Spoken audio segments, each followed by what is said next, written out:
미국 대통령 선거의 개표 작업이 사흘째 계속되고 있습니다. 대부분 지역에서 승패가 결정된 가운데 남은 경합 지역의 개표 결과도 머지않아 윤곽을 드러낼 것으로 보입니다. 민주당 조 바이든 후보는 당선에 필요한 선거인단 매직 넘버 270명 확보에 근접했습니다. 트럼프 대통령은 무더기 소송전에 본격적으로 나섰습니다. 박원군 한동대 국제지역학과 교수와 신범철 한국국가전략연구원 외교안보센터장 자리에 함께했습니다. 어서 오십시오. 네, 안녕하세요. 네, 이제 거의 종착점에 이르고 있는 것 같습니다. 일단 박원군 교수님께 질문을 좀 드려보도록 하겠습니다. 미국 대선이 시작되기 직전에 두 차례 이 자리에서 제가 질문을 드렸었고 그때마다 조 바이든 후보의 당선이 유력하다.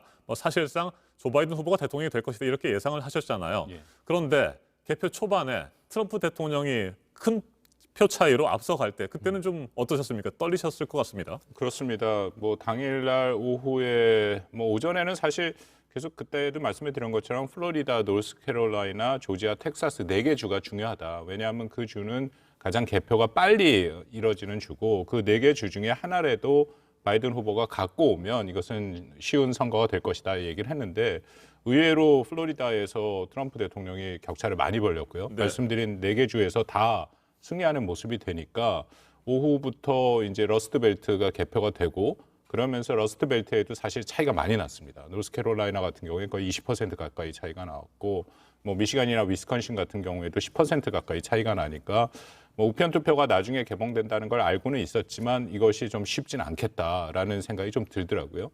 근데 결정적으로 6시 40분에 제가 기억을 하는데 오후 6시 40분에 위스콘신에서 그 뒤집히기 시작하더라고요. 네. 그러더니 미시간에서 자정쯤에 또 뒤집히기 시작하고 결국 그래서 우편 투표의 영향이 컸고 그리고 우리가 처음 얘기한 것처럼 러스트벨트가 결정을 내릴 것이다라는 그 예측도 맞았다라고 생각이 됩니다. 네, 신범철 센터장님, 이제 조 바이든 후보의 당선이 거의 확실한 상황인 것 같습니다. 그렇게 생각하시는 거죠? 예, 그렇습니다. 지금 남아있는 표가 몇 군데 있긴 하지만 전반적인 추세가 대부분 바이든 후보에게 유리한 방향으로 흐르고 있습니다. 펜실베니아 같은 경우에도 그 표차가 급격히 줄어들어가지고 이제 10만 표 내외 정도밖에 네. 차이가 나지 않고 남아있는 표를 계산하면 바이든 후보 쪽으로 기울 가능성이 높다고 보고요. 네바다 같은 경우에도 막판에 접전을 하고 있다고 하는데 다시 보니까 아직 남아있는 표는 있지만 표차가 다시 벌어지는 방향으로 갖고 있기 때문에 또 조지아도 유사하고 그런 점을 고려할 때는 지금으로 봐서는 바이든 후보의 당선이 확실시되고 그렇기 때문에 이제 바이든 후보는 하루에 한 번씩 공식적으로 언론에 얼굴을 비치고 있어요. 네. 그러면서 자기의 입장을 미국이 하나로 뭉쳐야 된다. 그리고 코로나 바이러스 대응하자. 이렇게 마치 대통령 당선자로서의 메시지도 내고 있는데 반면에 트럼프 대통령과 같은 경우에는 트위터만 하고 있고 최근 들어서 공식 언론상에 나타나지 않고 있다. 그것만 봐도 지금 선거 판세가 어느 쪽으로 가는지 잘 보여준다고 생각합니다. 네, 이 같은 상황에서 펜실베이니아주의 개표 결과가 이르면 오늘 안에 나올 수 있다고 합니다. 20명의 선거인단이 걸려 있잖아요. 굉장히 중요한 지금 경합 지역의 한 곳인데 펜실베니아에서 바이든 후보가 승리를 하게 되면 사실상 게임은 끝나는 건 아니겠습니까? 네. 그렇습니다. 펜실베니아가 지금까지 개표가 89%고요. 약 10만 표 차이인데 이 지역도 나머지 표가 이게 지금 지역이냐 우편 투표인데 특히 지역이 중요해서 필라델피아가 도심지 아닙니까? 네. 그 도심지 지역에 아직 개봉이 지금 되고 있지 않았다라고 알려져 있습니다. 그렇다면 나머지 도심지에서의 몰표가 나올 가능성도 있어서요. 펜실베니아도 그렇고 지금 방금 우리 신범철 박사 얘기해 준 것처럼 조지아가 현재로서는 99% 개봉을 하긴 하는데 표차가 3,000표밖에 안 네. 나고 있습니다. 근데 여기도 나머지 애틀란타 지역이 지금 도심 지역이고 민주당 지지가 많은데 남아있다 하거든요. 그러니까 우리가 얘기한 것처럼 펜실바니아와 조지아를 빼더라도 위스콘신, 미시간을 사실상 바이든이 이겼기 때문에 270명을 도달을 했습니다. 근데 만약에 펜실바니아와 조지아까지 갖고 온다면 각자 20, 16이니까 36 선거인단을 더 확보하게 됐기 때문에 확실한 바이든의 승리가 되는 것이죠. 네. 현재로서는 펜실베이니아에서 트럼프 대통령이 근소한 차이로 앞서가고 있지만 펜실베이니아가 조 바이든 후보의 고향이기도 하고요. 그래서 앞으로 진행이 되는 개표 작업에서는 당연히 조 바이든 후보를 지지하는 표들이 더 많이 나올 것으로 예상이 되는 거죠, 센터장님. 예, 그렇습니다. 지금 경향이 계속해서 좁혀지고 있어요. 네. 처음에 당일 투표가 개봉됐을 때는 트럼프 대통령이 14%까지 앞서간 적이 있는데 시간이 지속되면서 우편 투표가 도착하고 또 카운티별로 다 입장이 다르게 나타나는데 지금 말씀하신 대도시 필라델피아 쪽이 개봉되면서 따라잡고 있고 거의 이제 따라잡기 일보 직전까지 와 있다. 네. 그 점을 고려할 때 펜실베니아도 바이든 후보가 이기지 않나 조심스럽게 전망해 봅니다. 네, 조 바이든 후보가 흑인들의 지지를 뭐 전폭적으로 받은 것이 이렇게 앞서가게 된 가장 큰 이유 중에 하나다. 이런 분석들이 지금 나오고 있습니다. 실제로 민주당 경선 과정에서도 초반에서는 열세를 보였었잖아요. 그러다가 흑인들의 지지가 몰리면서 살아났고 대선 본선에도 진출하지 않았습니까, 교수님? 그렇습니다. 지금 흑인 지지층 같은 경우에는 민주당을 지지를 했고요. 그리고 민주당 원래 지지를 하고 있고 네. 2016년 같은 경우에도 흑인 지지층이 상당히 몰릴 거라고 생각했는데 당시는 클린턴 후보가 워낙 호감도가 낮아서 예상보다 한 10% 가까이 흑인들이 투표를 하질 않았죠. 근데 이번 같은 경우에는 아직 공식 통계는 나오지는 않았습니다만 상당 부분 흑인들이 지금 투표를 한 걸로 알고 있고요. 특히 우리가 얘기하는 경합주의 흑인 비율들이 높습니다. 네. 그래서 그들이 투표를 했을 것이고 지금 나온 통계 중에 하나는 지금 이른바 샤이 트럼프라고 불리는 고졸 이하의 백인들이 뭐 전적으로 트럼프를 2016년 선거에서는 지지를 했었는데 지금 같은 경우에는 약 10% 가까이가 이탈을 해서 오히려 지금 민주당 바이든 후보를 지지한 거로 통계가 나오고 있습니다. 그러니까 결국은 이번 선거는 트럼프 대 반 트럼프의 네. 구도였고 트럼프를 얼마나 이 각자의 지지층을 결집하느냐였는데 지금 공화당 트럼프 지지층의 분열의 모습이 좀 나타났고 반대쪽에 반 트럼프 지지층은 좀 더 결집하는 그런 모습들이 드러나서 결과가 지금 이렇게 나오고 있다라고 판단이 됩니다. 흑인들의 결집에 대해서 조금 더 살펴보면 말이죠, 센터장님. 조지 플로이드 사건이 있잖아요. 백인 경찰의 무릎에 짓눌려서 조지 플로이드가 숨졌습니다. 숨을 쉴 수 없다. 이 같은 마지막 말들을 남기고 결국에는 세상을 떠났는데 이 사건 이후에 흑인들의 시위가 격화됐었고요. 흑인들이 결집하는 또 계기가 된 것 같습니다. 그 이후에도 이와 비슷한 인종차별 사건들이 잇따랐잖아요. 예, 그 이후에 계속해서 그런 문제들이 부각됐고 블랙 라이브스 매터, 네. 흑인의 생명도 중요하다. 이런 운동이 미국 내에 확산되면서 특히 흑인들이 상당히 결집한 것으로 보였습니다.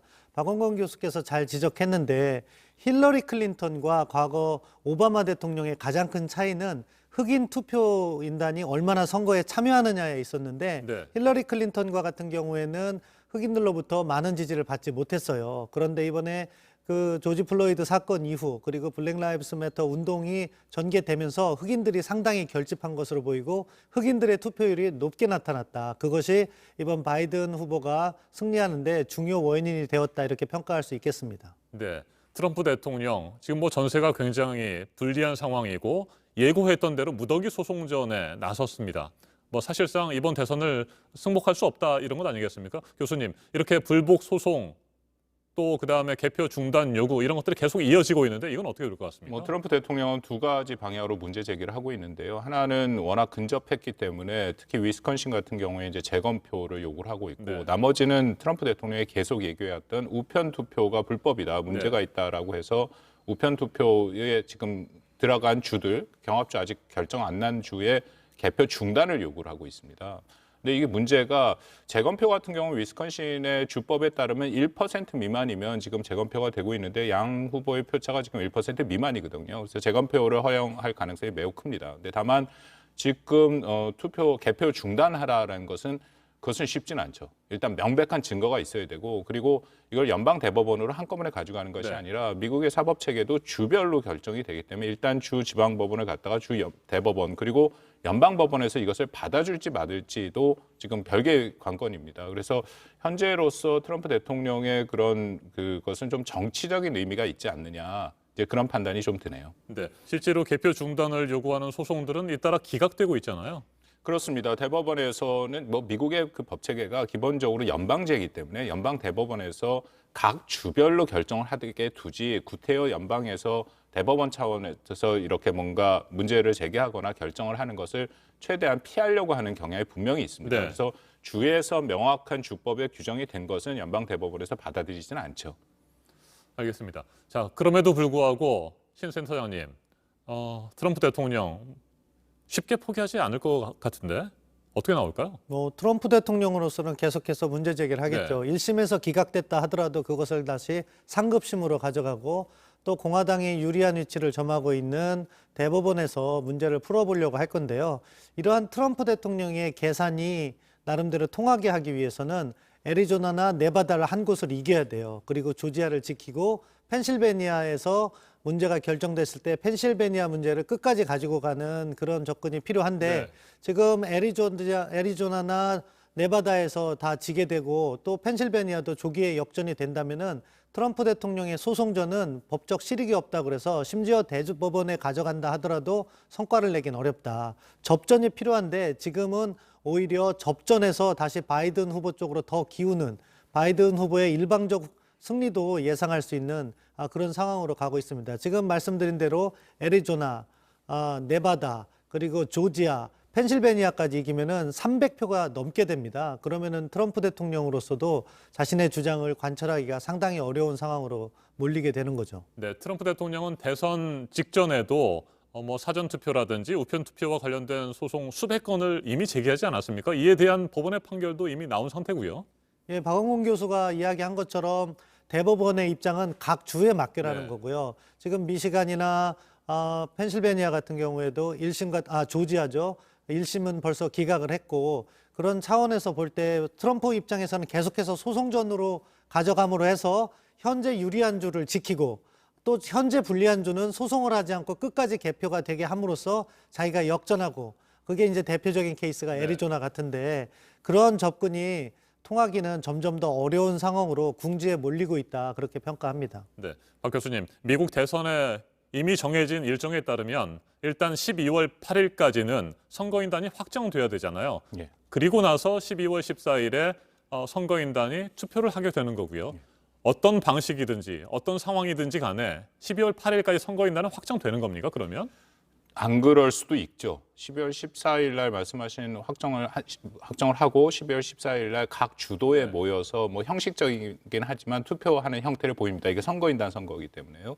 근데 그거를 넘어갈 가능성도 현재로는 배제할 수는 없는데 아까 신 박사 얘기한 것처럼 그러려면 개표가 중단이 돼야 되는 상황이거든요. 근데 개표 중단을 지금 법원에서 받아들이기는 쉽지 않기 때문에 아마 계속 진행될 가능성은 있고요. 거기가 이제 첫 고비고 만약에 그때까지 문제가 해결이 안 되고 양측이 270명의 선거인단을 확보하지 못한다면 그 다음에는 미 의회가 1월 3일 날 개원합니다. 그리고 6일 날 전체 선거인단의 그 투표를 마지막으로 확인하는 작업을 하는데요. 그때까지도 여전히 문제가 돼서 270명을 각각 후보를 결정을 못한다면은 미 하원에서 상원에서는 부통령, 하원에서는 대통령을 선거하는 그런 형식으로 가는데 글쎄 현재로서는 지금 그 가능성은 계속 말씀드린 것처럼 크지는 않습니다. 펜실베니아 지금 굉장히 접전이 돼야지 되는 상황인데 만약 아까 신 박사 말한 것처럼 조지아를 이겨버린다든지 이제 그런 상황이 나와버리면은 트럼프 대통령 270석이 넘어가니까 트럼프 대통령이 그렇게 끌고 가기에는 매우 어려운 상황이 연출될 수밖에 없죠. 네, 센터장님. 트럼프 대통령이 무더기 소송전에 나서면서도 또 트위터에는 이런 글들을 올리지 않았습니까? 어디에 이로울지 모르겠다. 이게 무슨 소용이냐. 뭐 이런 냉소적인 반응도 보여서 좀 헷갈리기도 합니다. 과연 트럼프 대통령의 현재 속내는 뭘까? 어떻게 생각하세요? 뭐 이게 무슨 소용이겠느냐 그 부분과 관련해서 저는 약간 다르게 해석을 합니다. 그 다음 부분에 트럼프 대통령의 말을 보면은 미국의 선거제도 자체가 지금 문제가 크다. 그런 것을 강조하기 위해서 작은 이슈 하나하나를 소송하는 것이 큰 문제는 아니다. 그런 식으로 역으로 선거 부정을 더욱 강조한 트위터라고 생각하는데요. 아무튼 트럼프 대통령이 조기에 소송전을 접을 가능성은 적다고 보고 박원근 교수 이야기한 것처럼 조지아를 진다거나 펜실베니아가 진다거나 아니면 애리조나나 네바다를 모두 진 이후에 그때야 가서 이제 소송 문제도 이것을 처리할 것인가 고민을 할 것이다. 따라서 그 결과가 나올 때까지는 트럼프 대통령은 소송을 강경하게 밀어붙이는 그런 전략을 전개할 거라고 봅니다. 네. 지금 방금 들어온 소식에 따르면 잠시 후 8시 30분쯤에 백악관에서 트럼프 대통령이 기자회견을 한다고 해요. 이제 뭐 한 14분 정도 남았는데 어떤 얘기들을 할지 또 궁금해집니다. 승복하겠다 이런 얘기를 혹시 할 수도 있을 가능성은 높지 않다. 그 가능성은 뭐 커 보이지는 않고요. 네. 이미 트럼프 대통령은 승복을 안 하고 불복을 하고 있는 상황이고 뭐 이 선거에 개표가 시작되기 전부터 여러 차례 승복을 하지 않겠다라는 식으로 얘기를 했습니다. 이 전체적인 소송전도 뭐 본인이 더군다나 거기에 서로 도와주는 여러 가지 전문가들이 있을 텐데요. 이게 어렵다라는 것도 트럼프 대통령이 굉장히 잘 알고 있을 것 같습니다. 그래서 제가 이게 정치적인 목적이 있다라는 게 어쨌든 미국 헌법에 따르면 1월 20일 전에는 결정이 나야 되기 때문에 이런 과정을 통해서 뭔가 바이든 사실상 당선자가 된 이후에 그 부분 바이든 측과의 일종의 타협을 하지 않을까. 네. 자기의 임기후를 좀 보장을 해라. 왜냐하면 지금 트럼프 대통령이 여러 가지의 위법 사실들이 굉장히 많지 않습니까? 그것 때문에 이번에도 반드시 재선을 해야 된다라는 그런 얘기들도 나오고요. 그렇기 때문에 이 이후에 자신의 어떤 그런 그것들을 좀 보장을 해주는 그 범위 내에서 바이든 후보 측과의 어떤 딜이 가능하지 않을까 하는 그런 추정도 된다고 판단이 됩니다. 안전 보장을 요구할 수도 있다 이런 말씀이시군요. 모든 자신에게 주어진 여러 가지 의혹들이나 그런 것에 대해서 일단 덮고 가는 방법으로 미국의 전통에는 좀 그런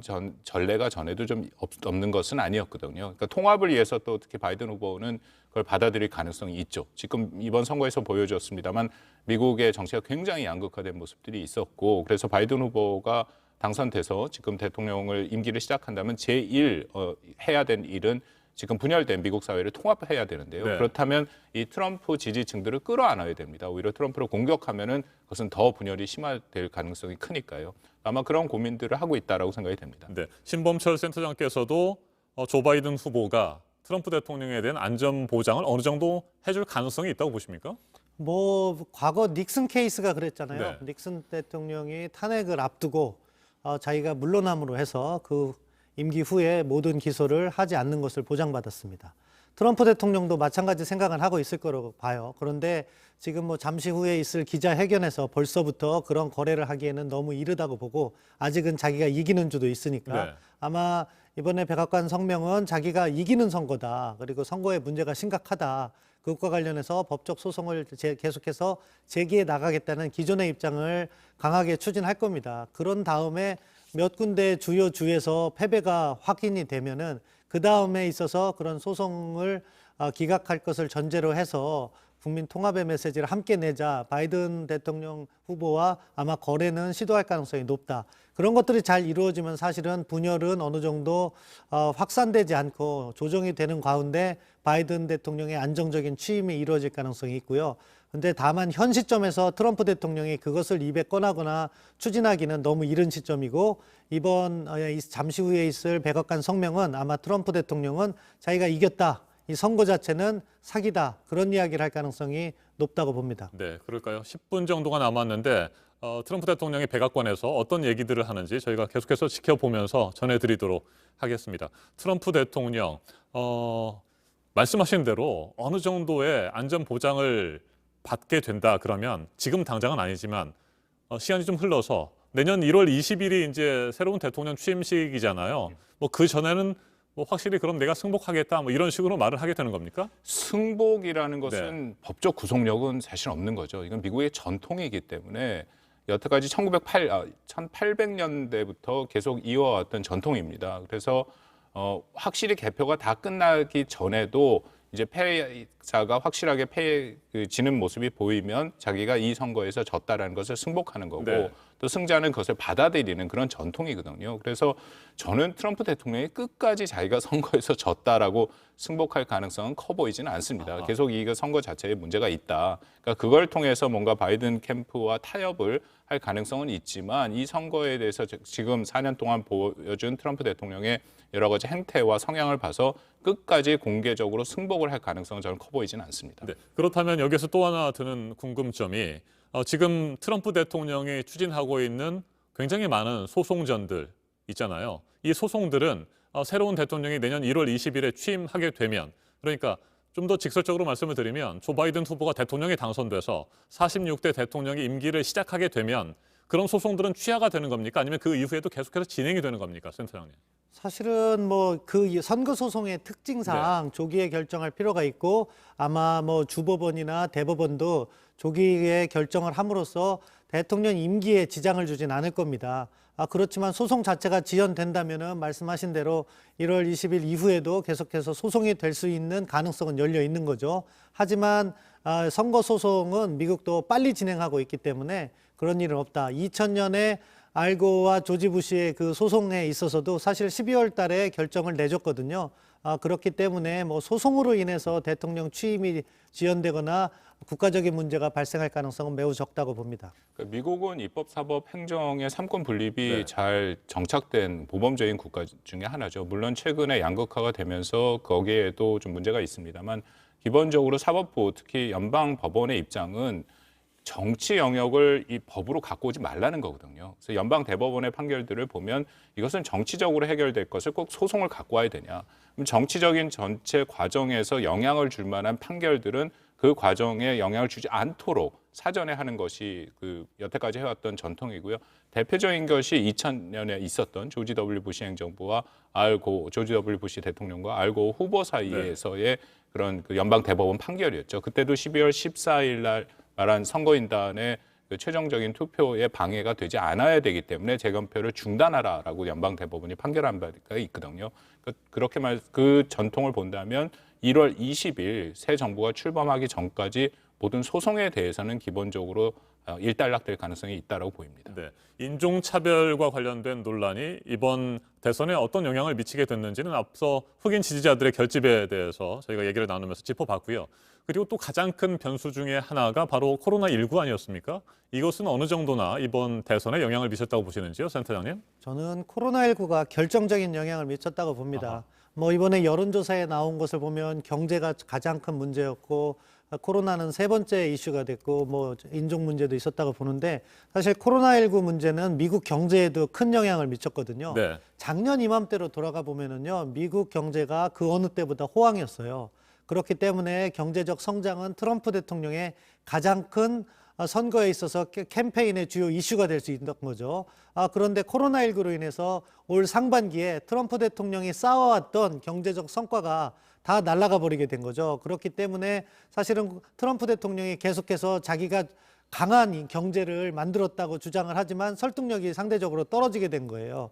그렇기 때문에 이번처럼 아주 근소한 차의 선거 결과를 고려할 때 코로나19만 없었다면 트럼프 대통령의 재선을 예상할 수 있었는데 뭐 이것도 운명이면 운명이겠죠. 트럼프 대통령으로서는 참 안타깝게 생각하겠지만 코로나19로 인해서 트럼프 대통령이 쌓아온 경제적 성과가 사라져버렸다. 그 결과가 대선 패배로 이어졌다. 그렇게 봅니다. 그렇습니다. CNN에서 지금 여론조사, 대선 이후에 여론조사를 해서 민주당을 지지한 유권자들을 상대로 이번 투표에 가장 영향을 준 것이 무엇이냐라고 물어봤더니 첫 번째가 백인 경찰 진압에 대한 불만, 그러니까 인종 문제가 영향을 줬고요. 두 번째가 바로 코로나입니다. 코로나19의 대응에 문제가 있었고, 세 번째가 오바마 케어로 불리는 의료보험, 그 세 가지가 가장 핵심적인 것이다. 트럼프가 계속되면 이 부분이 굉장히 어려울 것이다라는 그런 두려움이 동력이 됐다라고 여론조사 결과는 나온 게 있습니다. 네, 이번 미국 대선이 끝나고 새로운 대통령 조 바이든 후보가 예상대로 대통령이 된다고 한다면 과연 한반도에 대한 정책, 우리 정부와의 관계는 어떻게 끌고 갈 것이냐. 뭐 이게 또 사실 우리로서는 제일 중요한 관심사 아니겠습니까? 전략적 인내, 이와 관련된 대북 정책, 오바마 정부에서 했었고 그 당시에 부통령을 지내지 않았습니까? 조 바이든 후보. 뭐 그런 비슷한 오바마 정부의 정책들을 이어갈까요? 어떻게 보십니까? 이어가는 부분도 있고 그렇지 않은 부분도 있다고 생각합니다. 전략적 인내 부분은 사실 오바마 행정부 8년을 놓고 보면은요, 앞부분에 주로 이렇게 전개가 됐던 거죠. 네. 막판에는 북한이 핵실험도 하고 ICBM 실험도 했기 때문에 미국도 적극적으로 제재를 강화하는 접근을 해왔던 거예요. 지금까지 바이든 후보가 이야기한 것을 보면은 북핵 문제를 근본적으로 해결하겠다는 이야기를 하면서도 북한이 핵 능력을 먼저 줄여야 된다. 그 이야기를 하고 한반도 비핵지대와도 이야기를 했지만 그것보다 더 중요한 것은 바텀업 방식으로 하겠다는 겁니다. 결국 실무진들이 실질적인 성과를 확인하고 그 다음에 성과가 있을 때 정상회담을 하겠다는 거기 때문에 이것이 전에도 이 자리에서 말씀드렸지만 북한의 김정은 위원장이 생각하는 것과 다 접근법이 다른 거죠. 김정은은 지금 경제가 어렵기 때문에 가능하면 미국 정상과 일찍 만나서 제재 부분도 풀고 내년 1월에 있는 8차 당대회를 통해서 새로운 경제 계획을 발표하고 하면서 내년에 바로 경제적 성과를 거두기를 희망할 거예요. 네. 그런데 이렇게 실무자부터 먼저 만나는 바텀업 어프로치를 하면은 내년 상반기는 사실은 새로운 인사들의 청문회 기간으로 지나가게 됩니다.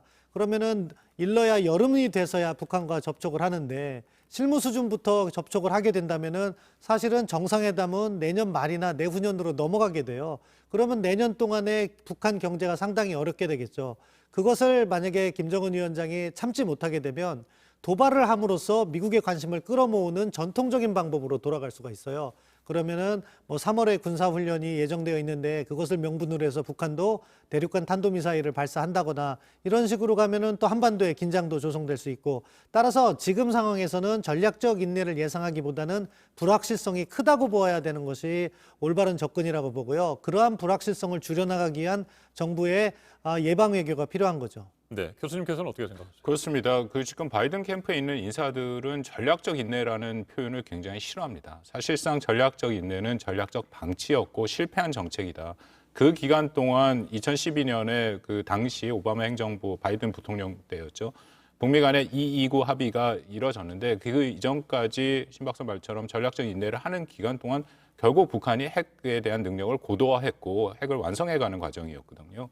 그 표현을 지금 바이든 캠프에 있는 안보 전문가들은 거부하고 있고요. 더불어서 지금이랑 그때랑 상황이 매우 다르죠. 그때는 여전히 북한이 핵을 개발하고 있는 상황이고 지금은 사실상 핵을 완성한 상황이기 때문에 미국 입장에서도 그렇게 선택의 여지가 크지 않고 또 시간도 그렇게 많지 않습니다. 다만 지금 바이든 후보의 대북 정책을 하는 그 팀들을 보면 스펙트럼이 굉장히 넓습니다. 굉장히 다양한 의견들이 있다라는 거고요.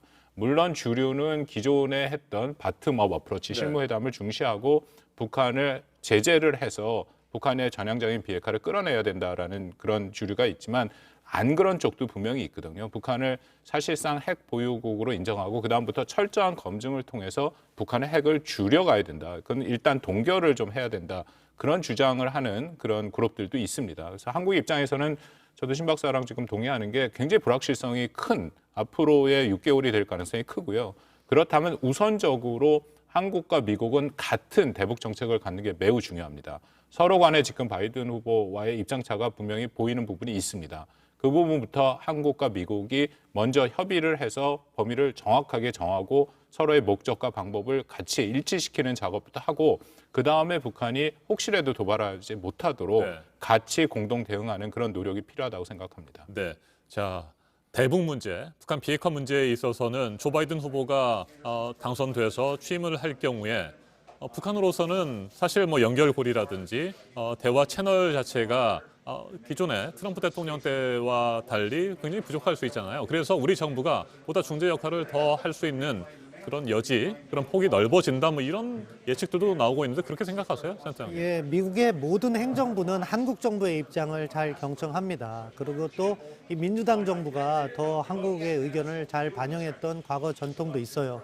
그런 측면을 고려할 때는 사실은 우리 정부의 목소리를 귀 기울일 것이고, 그렇기 때문에 지금 시간이 길어지는 상황에서 미국 행정부에게 우리 정부의 입장을 잘 전달한다면은 그 경우에서 한미 공조가 잘 이루어지고 그 과정에서 한국 정부와 미국 정부의 의견 조율도 필요하다. 네. 지금 바이든 행정부는 대북 정책이 완성되지 않은 부분인 거죠.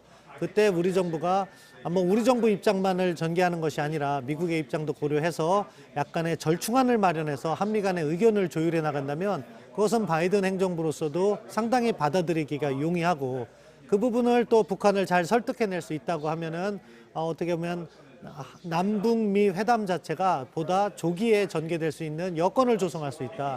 그런 방향으로 정부가 정책을 전개해야 되는 것이고, 그러한 부분에 있어서 공감대 형성하는 과정에서 한국 정부의 역할은 있다고 봅니다.